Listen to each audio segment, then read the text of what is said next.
When you've got 10 days to turn around a 30-minute documentary edit, every minute of your day counts. That's why if you take 2 seconds to do something with a mouse that could be done in half a second with the push of a key, that could easily add up to 30 minutes over a day. Extrapolate that over 10 days, that's almost a day's worth of work that could be spent perfecting the edit. And if the edit's not great, then that's going to reduce your likelihood of getting hired again by that client. So in this episode, you're going to learn the 5 Premiere Pro keyboard shortcuts that could save you 5 hours on your next project. I'm going to be timing myself, and you can find out at the end of this video exactly how much time you could save by using the keys instead of the mouse across a 10-day edit.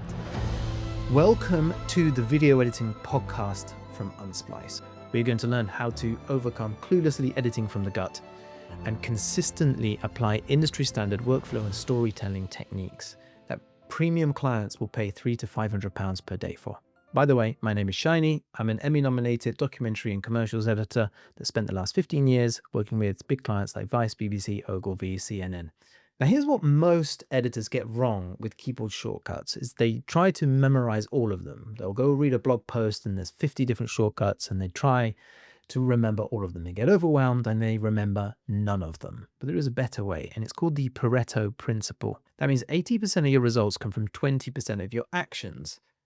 In the edit suite, that means 80% of your speed gains can come from just 20% of the shortcuts available to you. You don't need 50 shortcuts. You don't need 20 shortcuts. With just 5 keyboard shortcuts, you can see huge increases in your speed. So I'm going to show you the 5 biggest time savers that I use in Premiere. Make sure you're watching the video so that you can follow along. By the way, you can download my complete Premiere Pro keyboard shortcuts PDF for free to keep next to your desk, and it lists all the basic keyboard shortcuts, all the advanced ones, and all of these time savers, plus some more that have saved me the most amount of time over my 15-year career. To download that PDF, just click the link below. All right, let's jump into Premiere, and I'm going to show you the first keyboard shortcut, which is less of a shortcut, more of a modifier key, but it's going to save you tons of time. What I'm going to do is I'm going to time it with my mouse, and then I'm going to time it just using the keys, and we can see just how much time we can actually save. All right, so for this first task, what I want to do is move the edit points of many clips. So we've got all of these shots here. What I want to do is retime this and move it 2 frames. We've got the end of the clip here and then the beginning of the clip here. And what we want to do is essentially move the end of this clip left and then move this clip 2 frames left.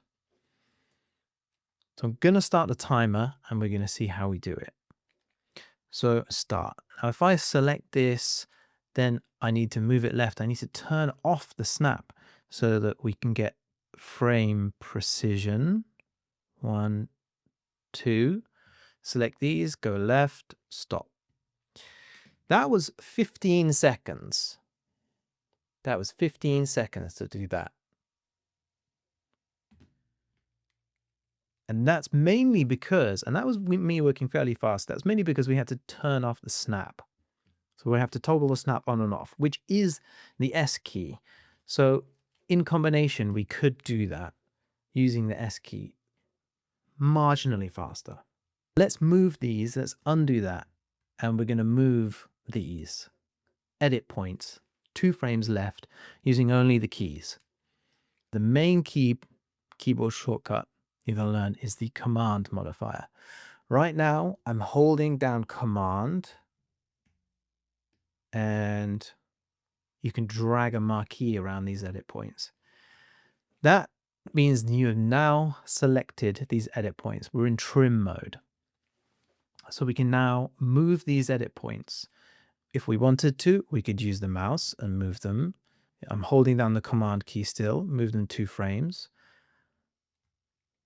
Which is one quick way of doing it. Alternatively, I'm going to use the keys. All right, let's reset the timer and go. Dragging a marquee, I'm going to go left, 1, 2, stop. That took 4 seconds. And that was dragging the marquee around and then holding down Alt, left, right, left, right, left, right, left, left, left, left, right, right, right, right, right, right. That saved me 10 seconds. Now, let's say I'm doing that 100 times a day, which is probably about right, probably more, to be honest. That's 1,000 seconds that we could save per day by using the shortcut, or 17 minutes a day saved by using the keyboard shortcuts. Times that over the 10-day period, and just using that one shortcut is going to save you 170 minutes. Okay, moving on to the second keyboard shortcut. This one is about moving the entire clip with absolute precision. The further on you get in the edit, the busier your timeline, the harder it is to make changes. So we want to be able to move clips individually without affecting all the others around it. Let's say we want to move a clip 5 frames to the right. I'm going to start the timer, and I'm going to do that right now. Let's start the timer, and I want to move this 5 frames to the right. 5. There we go. Stop. 8.7, nearly 9 seconds. Now we had the snap turned off already, so that sped things up. If you had to turn off that snap button, then we probably would have had to spend another 2 seconds, 10 seconds in total for that. Now let's try it just with the keys. Let's start the timer. 1, 2, 3, 4, 5. Stop. My finger missed the stop button the first time, but it's still 3 seconds. And the way we did that was we held down Command and we used the left and right keys. So that's a saving of 5 seconds for every single time I need to move a clip a few frames. The kind of times you're going to want to use this is when you're timing things perfectly to the music. You want to match action, match the timing of different shots. You're pretty much going to be using this kind of precision many, many, many times through the day. You're probably going to be doing this 200 times a day. 17 minutes per day saved by using this keyboard shortcut. You're going to want to use this a lot when you are doing sound mixing and sound design to get things to fall perfectly in time. You're going to use it at the end of an edit when you are finessing the flow and getting everything to land on action, to land perfectly in time with the music, the sound, and everything else. All right, let's take a look at shortcut number 3. Now, in this scenario, what we want to do is chop off the end of a clip, because somebody's saying a little word at the end of a sentence and we don't want that. We just want to cut off that little beginning of the "and" without affecting everything else after it. So essentially what we want to do is cut off the last 5 frames of a clip. And then we want everything to the right of it to move to the left 5 frames. Now, the further on you get in an edit, the more difficult this becomes because there's so many moving pieces in your timeline. So let's take a look at how we can do that just using the mouse versus using keys. Start the timer, go. Let's select this, cut the 5 frames. So we're going to find the end, go 1, 2, 3, 4, 5. Move this across, turned off snap now, so I'm just going to make sure that's correct. Now we want to move everything else across. Select all of those. Come back. We don't want these 2 music clips, so I'm just holding down Shift, and then we can move this across. Stop. That took 45 seconds. That was a long time. Let's go and use the keys to try and fix that. So what I want to do is make sure that I only affect these 3 clips when I use the keys and none of the others. So what I need to do is lock off all of the tracks that I don't want affected. So let's start the timer. All right, I need to zoom out and I'm going to move this stuff down. So all of the audio that I don't want affected. Now, if I zoom back in, I hit the W, done. That took 15 seconds. And here's how I did it. I used the W button, which is ripple delete. And what that means is everything after my playhead, it's going to delete until the next edit point. If I undo that, you can just see what it's done. It's taken everything from the playhead and deleted everything to the next edit point. The next edit point is here. So that's 5 frames gone, just chopped off. And then everything else to the right, all of that moves with it because it's ripple delete. The reason that this track has been locked is because I didn't want to affect this sound clip. And so I moved everything off the track to the right of it. And I moved this clip down so that when I did do the ripple delete, all of this moves to the left 5 frames. There's nothing else on this lock track after this. So nothing else is going to be locked in place and then fall out of sync. This is also a good reminder to keep your tracks tidy. If you've got stuff all over the place, then it's going to make doing this really, really difficult, and it's going to cost you a lot of time. So that saved us 30 seconds. That's a massive saving. And that's using the Q and the W key. If we wanted to do it the other way, we could do that. If I put the cursor here and then I hit the Q key, what it's going to do, it's going to delete. This is the next edit point here. So it's going to delete this section here and then move everything that way. There you go. So that's the power of the Q and the W key. Ripple delete. That's my favorite keyboard shortcut to use. That is insanely useful when you're in the assembly stage, because you can throw things on, you can chop off the ums and the ahs. You don't have to be accurate when you're pulling dialogue on the timeline. You can just roughly select an in and an out point and then go in and use the Q and the W to delete the ends or the beginnings of clips so that you get the perfect edit points. And I'm going to be modest and say I use this shortcut probably 50 times a day. So 25 minutes a day saved using the Q and the W keys. We're really racking up the minutes here. So you can see how these tiny changes can make a huge, huge difference. Shortcut number 4 is all about keeping the in and out point in exactly the same position, but slipping what's inside it, because we want to retime the action in the shot. So let's say we have somebody chopping on a chopping board and we love the shot, we love the action, it's just not hitting in time with the music. All right, we're in a new timeline now. What I want to do is retime a shot so that it sits perfectly with the timing of the music. Now, what I need to do then is find the waveforms of the music track. So we're going to line it up with the waveform of the music track first, and then slip the clip so that it matches. So let's say we want to slip this video and audio. Now, if we did this by mouse, this is how we'd have to do it. Start the timer, go. We need to go up to find the slip tool. Then we're going to have to make sure that the snap is off. 5 frames, 1, 2, 3, 4, 5, done, stop. That was 17 seconds. 17 seconds. Let's try it with the keys. Start the timer, go. Select the clips, 1, 2, 3, 4, 5, stop.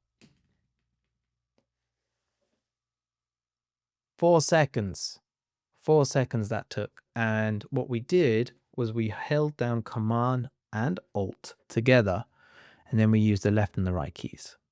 So I'm shifting it to the right now, 1, 2, 3, 4, 5. And the good thing is if we're trying to match some action or some sound with the music, we can see the waveform moving. And so we can find the waveform in this track and make sure it aligns perfectly with the waveform in the music track, because it's all in line. And the action is going to change on screen as well at the same time. So I could quite easily select these and slip, and I can see exactly the right moment it's there, just using the keys. So I've saved myself 13 seconds by using the keys to slip. And I'm also got much, much more accuracy here. Let's just say we want to do this 20 times a day. That's 4.5 minutes. And now let's look at how we can do one of the most simple things, but one of the most effective things that you will find that you do across an entire edit, which is to add fades. Add some simple fades, could be to the footage, could be to the audio.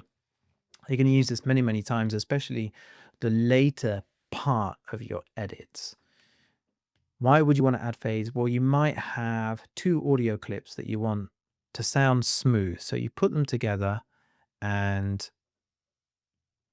you might want to add a little fade between those two clips so that everything sounds smooth and nice. Now, in the latest version of Premiere, you can, of course, increase the height of the tracks and then drag these little squares across, which is fantastic because the old way of doing this was to go into the effects panel and then find the effect that you want and drag it across and down. So this is a huge, huge saving here using the mouse.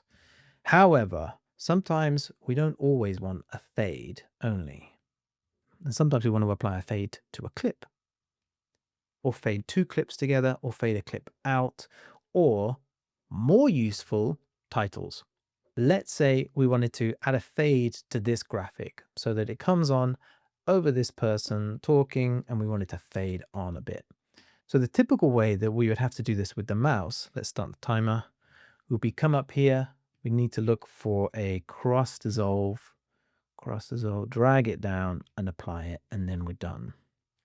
So that was 8 seconds. Not terrible, not terrible. And it becomes easier if this is constantly open. You've got your favorites here and you've got cross dissolves saved to your favorites. However, there's a faster way. And here's how we're going to do it. Start the timer, start, select, Shift-D, stop. We just added a default transition, which is a cross dissolve, to that clip in 2 seconds. 2 seconds. Now that 5-second saving is okay, it's good, but what happens if we want to add a cross dissolve on all of the titles at the same time and we want to make sure that they're all an equal duration? Well, if we do it manually, we're going to have to find a cross dissolve. I'm not even going to time this because it's ridiculous. You're going to have to drag it down. You're going to have to add it onto there, here, here, here, here. So now we've applied cross dissolves across those 4 clips. Let's undo that. And I'll show you the quicker way. Select the clips. You can select the whole clip like this and then hit Shift-D. And now it's added cross dissolve to all of those. Alternatively, if you don't want to add a cross dissolve to the beginning and the end of clips, well, we learned the trick earlier, didn't we? We can select edit points. So we can select this one. If I hold down Shift, I can select more. This one, and this one, and this one, and then hit D. And we've only got cross dissolves on the clips that we want. This is just the default transition. On audio, that is also going to be a fade. So if we zoom in here, I can add it across all of these points here, multiple points. Let's say we've got the whole audio track. We want to add some cross dissolves between all of these clips here. Highlight them using the command key and dragging, and then hit Shift-D. And now we've added a crossfade between all of these clips. That can be great for music. It can be great for dialogue. But now you've just exponentially increased the speed of your editing. Now, if you go into your Premiere Pro settings, you can change the duration of the default video transition and the duration of the default audio transition. You can also change the default transition. So it doesn't have to be a cross dissolve. It can be anything that you want it to be. It could be a star wipe if you're feeling fancy. So because of the versatility of this keyboard shortcut, Shift-D, you can use it on multiple clips at the same time which is hard to calculate. So all I'm going to do is I'm going to say this is going to save you 20 minutes a day. So how much time could you actually save using these 5 keyboard shortcuts across a 10-day documentary edit? Well, let's look at the maths. Well, I added it all up just now, and it came to, drumroll please, 835 minutes saved, which is 13.9 hours, which is literally an entire workday saved, an additional workday by using these keyboard shortcuts at the end of your 10-day period, just from using keys instead of a mouse. I'm pretty sure if you use keyboard shortcuts enough times, you can actually go back in time and save your edit. That is the power of keyboard shortcuts. By the way, if you're having difficulty remembering what these all are, just download the keyboard shortcuts PDF using the link below, because you can use that and have that as a reference next to your desk at all times. Now, I often get compliments on how fast I can work. I have time left at the end of my days to do the things that I want to do and meet the client's deadlines. And it's because of these. It's because of these keyboard shortcuts, as well as all the others on the PDF. All of a sudden, when the client says, oh, can you just tweak this section, or can we fix the timings here? It's going to take seconds instead of minutes. It doesn't feel so daunting. Everything just feels easier, and you can work at the speed of thought. When you've got an extra day at the end of a 10-day edit to do all those little things that you'd really love to do, but you never have time to do, that transforms the edit, and it transforms the experience for the client as well. And that is what gets you rehired time and time again. Now, if you got this far, then there's a good chance that you edit in Premiere, but Premiere can sometimes get a bad reputation for being a bit crashy. In my experience, it's actually really stable, and it's user error that's causing that. So if you are experiencing that, or you want to prevent that from happening, check out this next episode where I'm going to run through all of the things that could possibly be causing your Premiere Pro project to crash and how to fix it super quick.